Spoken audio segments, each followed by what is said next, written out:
Tonga nidiny fotony tany Ambovombe faritra Androy ny ekipan'ny fandaranasa defi nijery ny zava-bita sy ny drafitra asa ho atao amin'ny taona ho avy eo amin'ny fampandrosoana ny famokarana any an-toerana. Faritra azo amokarana tsara ny faritra Androy na misy rano na tsy misy rano satria efa misy ny teknika hoentin'ny fandaranasa defi amahana izany, ka azo lazaina fa tsy miankina amin'ny fiovaovan'ny toetry ny andro intsony fa efa afaka mamokatra ny tantsaha amin'izao fahatongavan'ny fandaranasa defi izao. Velaran-tany manodidina ny 7 hektara no anaovana andrana amin'ny fambolena agroekôlôjika ao Karoke Mahandro Rano Ambovombe. Fiara-miasa amin'ny ONG CTAS hihitatra ho 500 hektara izany amin'ny taona 2024. Hanoana ny ivitoerana famokarana masomboly ao Anarafaly izay tatany ity ONG ity ihany koa ny defi amin'ny famokarana masomboly fototra. Mitondra ihany koa ny teknika amin'ny fitantanana, fitsitsiana ary fitehirizana rano ao Mahavorita. Antsika amin'ny toerana anankiray site de démonstration ataon'ny defi sy ny CTAS amin'ilay antsoina hoe agroekôlôjika. Zavatra maro be no ampisehoana sy vahana amin'izany hoe site agroekôlôjika zany. Olana voalohany dia ny tsy fahampiany rano aty Androy, dia voly izay mataty rano dolodolo zany no atao eto. Ao zany mila, sorgho, mangahazo mataty rano, ny maromaro ny karazany eo. Zavatra faharoa dia ny rivotra, satria rehefa tonga ny tiko atsimo dia na maniry ary ny voly dia mihitsana tsy mamoaka voly. Noho izany dia tsy maintsy jerena ny vahaolana an'izay dia ambolentsika reny hitanareo reny vivo. Dia izay zany no manohana ny rivotra. Dia io vivo io koa dia ampiasaina ihany koa izy io hanatsarana ny nofon-tany, izay ilay ataontsika hoe légumineuse. Dia ampiasaina ihany koa izy io atao sakafon'ny biby. Hitanareo angamba fa misy ondry sy osy etsy dia atao sakafony io. Dia ny vokatra izay zany dia raha tany fasehana tsy mahavokatra ny tany teto taloha dia efa lasa tany mahavokatra izy zao afaka mamelona ireo fianakaviana maromaro ireo araka ireo hitanareo ato aoriana reto dia maniry tsara ilay voly dia afaka amokarana tsara. Ny fitatahana ny rano zany tena zava-dehibe eto satria na misy ara ny rano dia zava-dehibe ny fampiasana azy satria ampiasain'ny olona izy izay ny tena mahazatra aloha hoe rehefa misy rano aty dia ho ampiasain'ny olona, fa azo ampiasaina ihany koa izy ho an'ny fambolena sy ho an'ny fiompiana, fa mila tsitsina tsara zany ny fampiasana azy.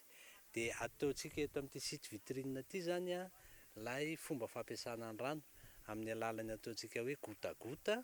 Hitanareo eto zany dia azo anaovantsika ny maraîchage, zany hoe azo ambolena anana, azo ambolena korzety, azo ambolena ny ahafahantsika manatsara ny sakafon'ny tantsaha. Tafiditra indrindra ao anatin'ny paikady ny concept d'agrégation na tangorom-pamokarana tokoa ny teknika entin'ny fandaranasa defi amin'ny alalan'ny fametrahana ny fifanarahana ara-barotra eo amin'ny mpamokatra sy ny mpandraharaha mpividin'ny vokatra. Ka ireo tantsaha mpamokatra any amin'ny faritra Androy iny dia efa afaka sahady mamaly ny filan'ny orinasa mpandraharaha toy ny Bovima ohatra tamin'ny famokarana nataony izay efa napiatra ny teknika fiompiana sy fambolena moderna. Toa nahazony tamin'ny fandaranasa defi ka efa afaka mamaly ny filan'ny tsena. Ny paikady hoentin'ny defi zany dia atomboka amin'ny fametrahana an'ireo ferme école paysan raha amin'ny teny vahiny.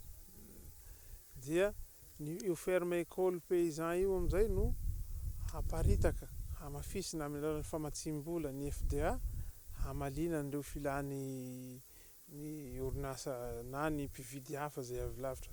Toraka izany koa ny fametrahana foto-drafitrasa izay centre anankiray afaka anangonana an'ireo biby ireo fa voara-maso tsara na ny fahasalamana na ny resaka traçabilité. Dia anisan'izany koa ny fanentana fanampiana an'ireo mpiompy hamaly ny tolotra izay ny filan'ny Bovima izay isan'ny société anankiray mividy ny resaka fiompiana madinika na osy na ondry ary hanondrana an'izany any ivelany. Nefa izay zany ny lalan'ny fanohanana mba tena afaka malina le cahier de charge an'io société io dia eo ny fandrarahana hoe resaka agrégation zay satria ny Bovima zany zao no fiara-iasa akaiky amin'ireo mpiompy zay atohanany programme an'asa défi ary handray an'ireo vokatra vokarin'ireo mpiompy reo fa tsy maintsy manaraka ny filana iraisam-pirenena le izy ny fahasalamana zay ny sakafo zay omena azy indrindra koa ny lanjan'ny biby zay ho amidy. Hita taratra sahady fa miroborobo ny famokarana any an-toerana amin'ny karazam-pambolena toy ny milina, ny sorgho, ny vomanga, ny mangahazo. Efa afaka miompy ihany koa izy ireo amin'ny alalan'ny toana nentin'ny fandaran'asa défi tamin'ny fanomezana ondry amanosy, fiompiana manaraka teknika amin'ny fampiarana ny FEP na ferme école paysan eo amin'ny fijerena ny sakafo, fitantanana ny fiompiana ary ny fijerena ny fahasalamany. Velom-panantenana tokoa ny tantsaha. Sautsazo défi fa manome hasambarana anay andriananahary ainareo misao se ty ministra eto aby toa manome hasoa anay manome havelogna anay ho soa ho tsara zahay ho avindrao andro fa soa ty andriananahary ainareo avy eto za. Marina moa fa ho atao vala fanehoana sy fakantahaka ho an'rehetra ireo valany tsidihana tany amin'ny faritra andro ireo ary mbola misy ny fitrandrahana velaran-tany 220 hektara hanaovana ny kabiz na kif kianja ifotony ny fampandrosoana izay anorenana ny agropole ka ho hita taratra ao avokoa ny fampandrosoana ny famokarana na fambolena izany na fiompiana. Notsidihana nandritra io fotoana io ihany koa ny biraon'ny tranoben'ny tatsaha mpamokatra rezionaly izay noavozin'ny fandaran'asa défi ka tafiditra amin'ny fanatsarana ireo tolo-kevitra ho an'ireo famokarana tatam-pianakaviana sy ny fanatanterahana ny tetikasa eo amin'ny TTMR.